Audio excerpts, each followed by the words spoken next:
Buen martes para todos. Vinimos al encuentro con el secretario general del Zunca, Daniel Diverio, porque se reactivaron las obras tras la licencia de la construcción y además el gobierno lanzó un programa que tiene que ver con el empleo tanto de obras públicas como privadas que van a poder acceder los trabajadores mediante sorteo. Diverio, muchas gracias por estos minutos. Bueno, usted ya decía que se perdieron 10.000 puestos de trabajo tras finalizar UPM y el Ferrocarril Central. ¿Se puede dar una situación similar este año con otro tipo de obra? Bueno, buenos días. Primero que nada, en realidad la dificultad que tenemos en la construcción de que hay una dependencia casi exclusivamente de la inversión privada para generar empleo. En la industria de la construcción siempre hubo un porcentaje muy alto de inversión pública que era lo que sostenía por lo menos el promedio del empleo en la construcción. Hasta 2019 era casi un 40%. Esa incidencia hoy de la obra pública en lo que tiene que ver el empleo en la construcción anda alrededor de un 20%.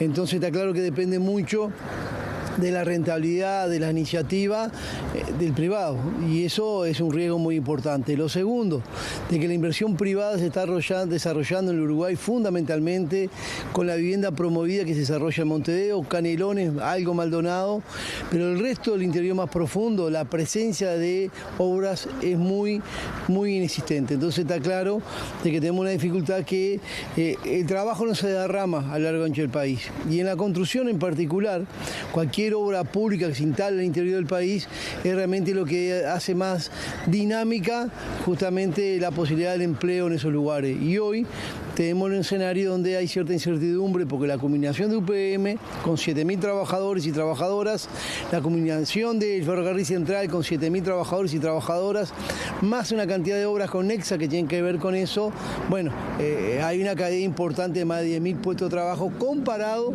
con noviembre del año pasado aproximadamente, ¿no? Sí es verdad que la industria de la construcción no está en una crisis, no está en una situación compleja, pero sí son algunas luces amarillas que se prenden y nosotros creemos que debemos atender, ¿verdad? ¿Cuánto ayuda esta plataforma que lanza el gobierno mediante sorteos? ¿Se necesitan más políticas?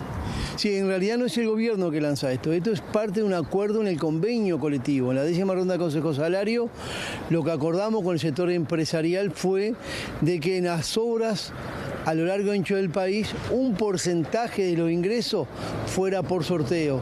Porque pasa que muchas veces en el interior más profundo llega una obra y no todos los trabajadores tienen la misma posibilidad de ingreso. Por ejemplo, las mujeres son las que menos tienen posibilidad de entregar un currículum. Otros trabajadores que no tienen un vínculo a veces con un intendente, con un alcalde, con un edil, con un diputado, tampoco tienen esa posibilidad. Y a veces habiendo una obra en un pueblo, tenés que emigrar hacia otro departamento para poder sostener tu familia. Entonces, lo que nosotros planteamos, y eso fue lo que acordamos con el sector empresarial, en las obras que se ubican, empezamos con el interior más profundo, bueno, un porcentaje de los ingresos por sorteo, y eso democratiza ese trabajo.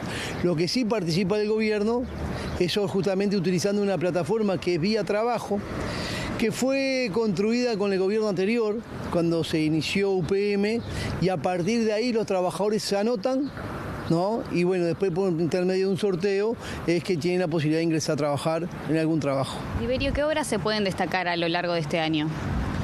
Bueno, este año estamos con mucha incertidumbre porque el gobierno hizo muchos anuncios de mucho éxito que después, cuando uno lo miramos, ha sido muy poca expresión. Por ejemplo, el anuncio a inicio de este gobierno de 1.000 millones de dólares en obra de saneamiento, que genera expectativa de mejorar la situación sanitaria, de salud del interior del país, y eso podría generar miles de puestos de trabajo que podrían sostener esta caída.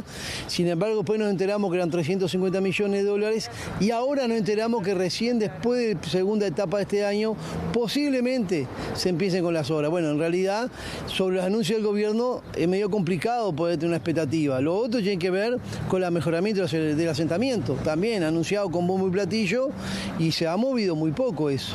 Lo tercero, la obra que tiene que ver con la vivienda de interés social, los realojos, las cooperativas de vivienda, bueno, eso tiene en realidad muy poca dinámica en su ejecución, ¿no? Ya con el ministerio anterior y con el actual tenemos mucha dificultad. Entonces la expectativa que tenemos es que se pueda sostener estos puestos de trabajo a partir de la inversión privada, que es un riesgo, y algunas obras públicas que están anunciadas, como decíamos, saneamiento, como puede ser algunas obras que tiene la OCE proyectada y algunas más, pero en realidad en la práctica hasta ahora no hemos visto mucho. Lo que sí es cierto, hay una fuerte inversión en obras de infraestructura, de estos puentes y carreteras, ¿no?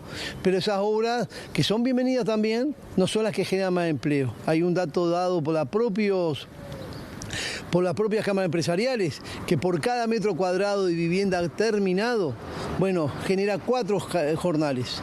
Esa misma inversión en obra de infraestructura no llega ni a medio jornal. Por eso la necesidad de tener un desarrollo más profundo de inversión pública para justamente sostener los puestos de trabajo. Tiberio, brevemente en el final aprovecho a consultarle por la movilización mañana del PIT-CNT. ¿Se espera una gran adhesión contra las reformas de Milei? Bueno, en realidad es sin paro, ¿no? Entonces la movilización va a ser convocada por militantes, por aquellas y aquellos que tengan la condición de llegar.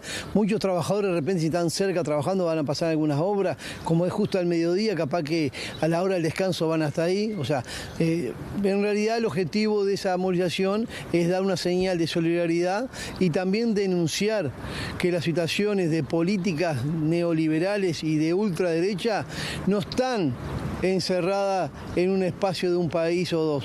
Eso muchas veces puede derramar en América Latina. Entonces también yo creo que es un tema que debemos... ¿Teme que pueda suceder en Uruguay en las próximas elecciones? No, no estamos temiendo, estamos diciendo que las políticas neoliberales por lo general se aplican cuando llegan gobiernos neoliberales en cualquier parte del continente. Entonces está claro de que nosotros como trabajadores y trabajadoras denunciamos esas políticas que también, como decías tú, en parte algunas se han aplicado en Uruguay, ¿no? Porque no es que no hubo reformas laborales en el Uruguay, hubieron reformas que fueron regresivas. Una de ellas fue la reforma de lo que tiene que ver salarial, donde tuvimos una caída del salario de 2020 a la fecha brutal para el conjunto de los trabajadores y trabajadoras. Eso es reforma. Otra reforma significa lo que tiene que ver bajar al 50% las multas y los recargos a las empresas que estafan a los trabajadores haciendo los aportes. Eso es parte de la reforma. Otra parte de la reforma tiene que ver cuando BPS ahora, a partir de una decisión del propio ministerio, cuando inicia este gobierno, en lo que son las inspecciones que son de oficio, ya no inspecciona más si el trabajador está ganando en su categoría y su laudo. Lo único que inspecciona es que el trabajador esté en planilla y puede estar siendo estafado por fuera de su laudo o justamente su categoría. Entonces, tuvieron reformas, capaz que no tan profundas, por supuesto, pero todas apuntaron justamente en contra de las mayorías, entre todos, entre ellos, entre los trabajadores y las trabajadoras, ¿no? Muchas gracias, Tiberio. Gracias a ustedes. Bueno, José, allí teníamos la palabra del secretario general del Zunca. Si bien advirtió que no hay una situación de alarma en la construcción, sí están preocupados por la pérdida de los puestos de trabajo. Muy bien, muchas